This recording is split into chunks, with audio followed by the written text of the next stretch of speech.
Hey, everybody. Welcome to another episode of Courtside with Beelance and Tennis, part of the Tennis Channel Podcast Network. We are privileged to have with us newly appointed men's interim head tennis coach at Baylor University, Michael Woodson. Coach Woodson is entering his fifth season with the Baylor Bears, where Coach Woodson and his program are looking forward to doing some pretty special things this upcoming season.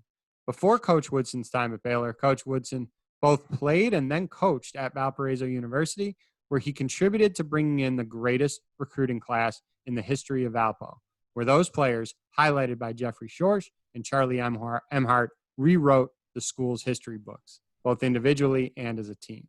We've had on Coach Woodson a couple times previously. We are pleased to bring him back on again. Please welcome back to the pod, Baylor University men's interim head tennis coach, Michael Woodson. Coach, thank you again for taking time out of your day and walking us through some current events with the team. Of course. Happy to be here. Appreciate you always having me on. Oh, man, I appreciate you coming on, man. You have so much to offer. So obviously, let's start with today. I mean, very interesting times. We're dealing with a pandemic. Your previous head coach recently resigned. You're now the man running the program. I'll ask you this. How are you holding up both personally? I know you have two adorable little ones at home, and how are you holding up professionally?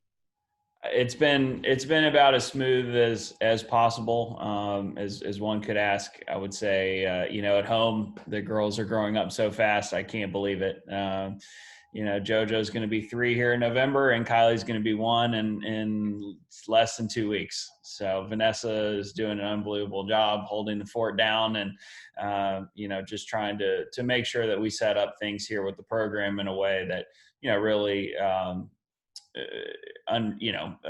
Highlights family and shows the importance of what family means to us as a staff. And so it's been, pretty smooth in that regard. And with the team, the guys have had really positive attitudes. They've been very mature and had great perspective. And I would say a lot has to do with, great culture that has been built here over the last few years. And, it's made things very easy for us, given the difficult circumstances, being thrown into it. I think it almost helped that we were all in a surprised, kind of shocked state. And we just said, okay, as a staff and as players, we need to move forward together. It's our job in this position to lead the team, and we're going to do that to the best of our abilities. And the guys have responded really well.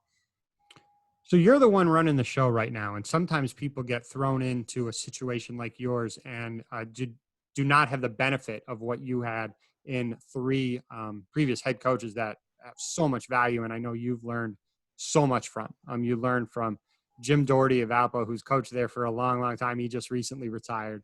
And then you had both Matt Knoll and recently Brian Boland at Baylor. You're thrust into this role. How have your previous experiences kind of helped you in this situation? And if you can give some detail, maybe share a little bit of what you've learned from each of those 3 coaches and in helping you put your own identity and own spin into the program. Absolutely. Yeah. I mean, I would be hard pressed to believe that somebody's gotten as much opportunity to learn from the greats as I have, in a short 8-year span. I feel like I've had a crash course in successful tennis coaching. And so I'm super appreciative to all 3 of them for giving me opportunities and helping to take the time to teach me and prepare me for the position that I'm in right now. Going back to Coach Doherty, I mean, he was my coach. He's like a father to me.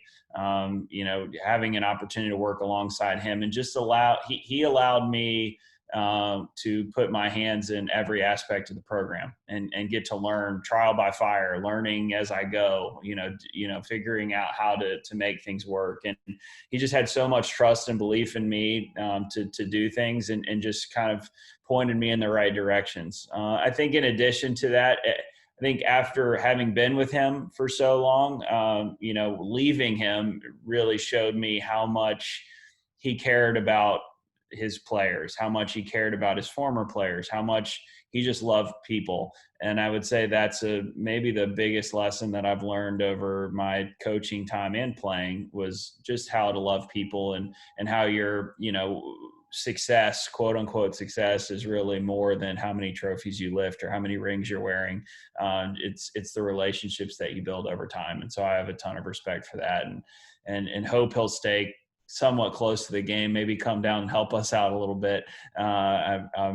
He's incredible. And the success that he has and the relationships that he has with his players over 35 years speaks for itself. Matt Knoll, gave me my chance here, and I'll be forever indebted to him for that. And, enjoyed learning from him. He was a very, very good businessman, very disciplined, taught the players how to be successful through, bonding as a team, through suffering, through working hard and being the toughest group of guys out there. And I think there's a lot to be learned from that. It's a little bit of an old school approach. And I think, in order to be successful in this day and age, you've got to have some of that. And so I really learned a lot of that from him, and really appreciated learning that. He's had so much success being a national championship head coach. He really built Baylor tennis from the ground up. And so I don't think we would be in this position without him. And then moving on to Coach Bolin, Brian was very different from Matt. And he, cared very deeply about his players, loved his players, made sure that they were provided for at all times, and just makes each guy feel really, really good about themselves. Puts people around them and puts them in positions to have success and feel successful. So I would say there were times where maybe he even built them up and they felt like they were better than they actually were. And I think that there's a lot to be said for that. I mean, we have to be nurturing, from 18 to 22 years old. And so to see him kind of work his magic on certain guys and at certain times and bring the team together when they really needed it was very special. And so, reflecting on the three guys, I have my own personal touch. I do care deeply about relationships and people, and I want to be a quote unquote players coach. I got that question last week. And, I think, but at the same time, you need to be tough on them. You have to hold them accountable. You have to be willing to tell them what they don't want to hear, maybe more often than they would like. And so it's been a really nice mix of coaches that have been very, very different, but each brings something very valuable to the table. So, I got a question last week. When did you realize that you were ready to be a head coach? Or when did you think you were ready? Well, I thought I was ready right away, but I think as you get older, you realize, more and more you don't know as much.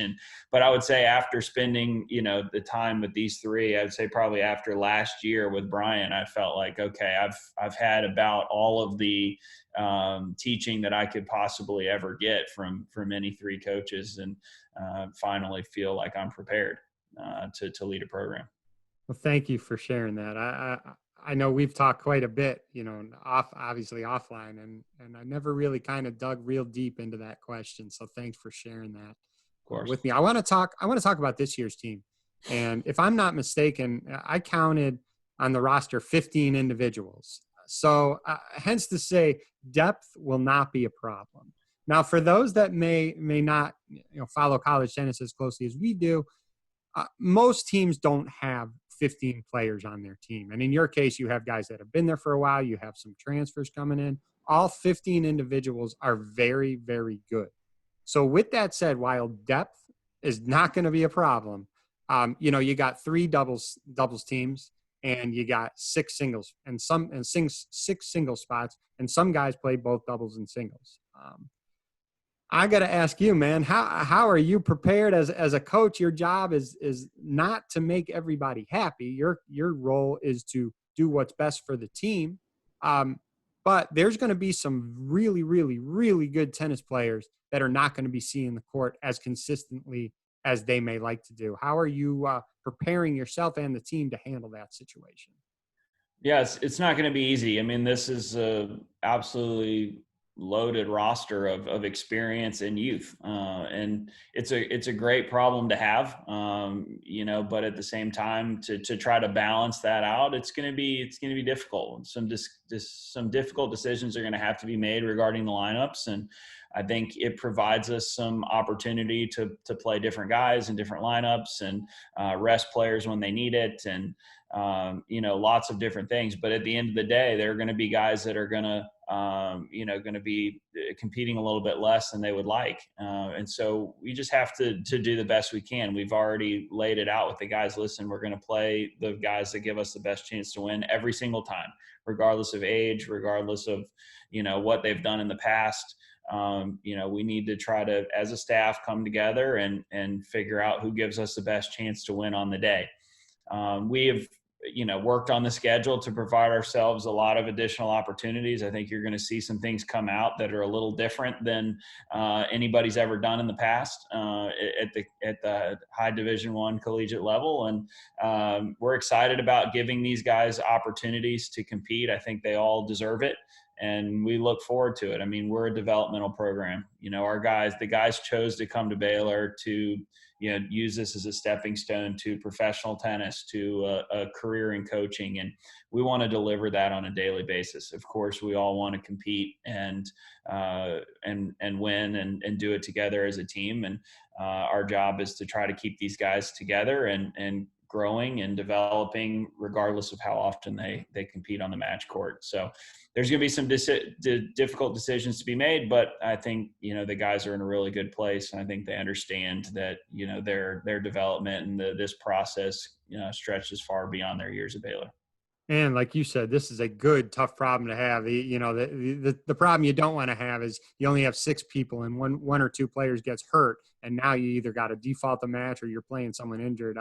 If you go through life having these good, tough problems, I think you sell out for those 100% of the time. So I know you and your staff will handle that.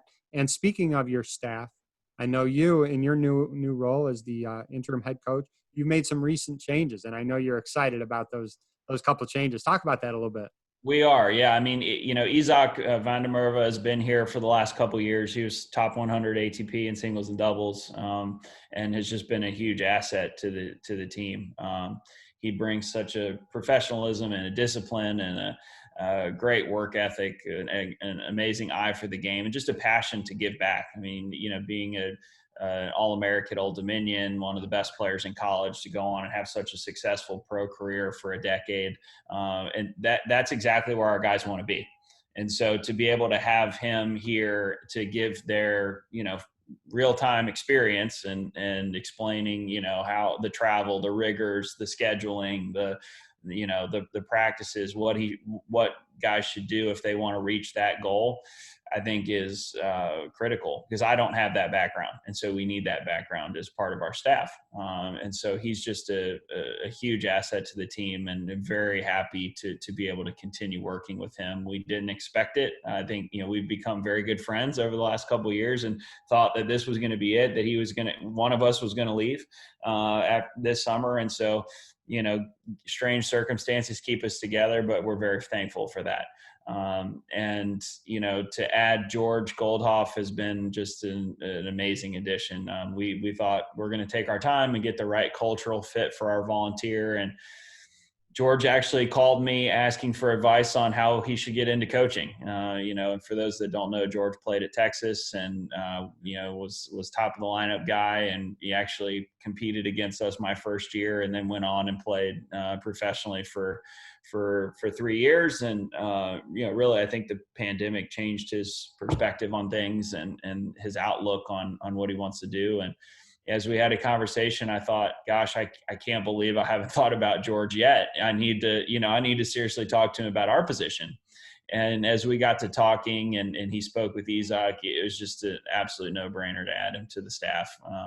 We're so thankful that he's here. I mean, he brings, the ability to practice with the guys and the work ethic right away, as well as, he's been on the tour for the last 3 years, so he can speak to that. He's close to the players' age and can relate to them, but at the same time, he's very professional. He wants to be a coach. He wants to give back and help young men not make some of the same mistakes that he did, or give them a better experience than even he had. And so with a guy that's had as much success as him, to have that perspective, I mean, that's somebody you want on your side. So we're just so excited to have those two. And then, Jackie Haddock doesn't ever get talked about, and she's been here for 14 years now. And I don't think the building would be standing without her as our director of ops. I mean, I would be hard pressed to believe there's a better one in the country than her. Yeah, I mean, she doesn't have to work on the weekends, and she was out here this morning just to watch practice and see how everybody was doing. I mean, to have somebody that invested in the program is incredible. And so I want to give her a shout out, because she just does an incredible job with us, and we would not be in the position we're in without her. So really very fortunate to have the staff that we have, and, excited to move forward with them together. Hey man, I will say this, and I will say this not as a podcast host, but I will say this as a friend and as a coach of a solid high school program in the suburbs of Illinois. I've seen you grow up, man, and I am so happy, that I got to meet you. And yeah, it was a plus that you actually recruited a couple of my guys. But to see you, I mean, we knew it was just a matter of time when you were just starting at Valpo as a coach. And me personally, I'm so happy that you're in the position that you're in, and I wish you, your family, and your team nothing but the best of luck, man. Going forward, man. I really sincerely wish you and the program, and again your family, nothing but success going forward, Michael. I appreciate that. No, it's been fun to be on here a few times and see this podcast grow. I mean, I was just getting started. I remember when you gave me the idea that you wanted to get it going. And so to see us kind of grow and develop together in different areas has been pretty cool. But I appreciate your friendship and everything that you're doing to grow the sport of tennis. I mean, we need more people in the world like you. So it means a lot that you would continue to pay attention to Baylor tennis and to my career and my family. Hey, man, best of luck, man. Thanks for coming on again. Of course. We'll talk to you soon. Thanks, David. See ya.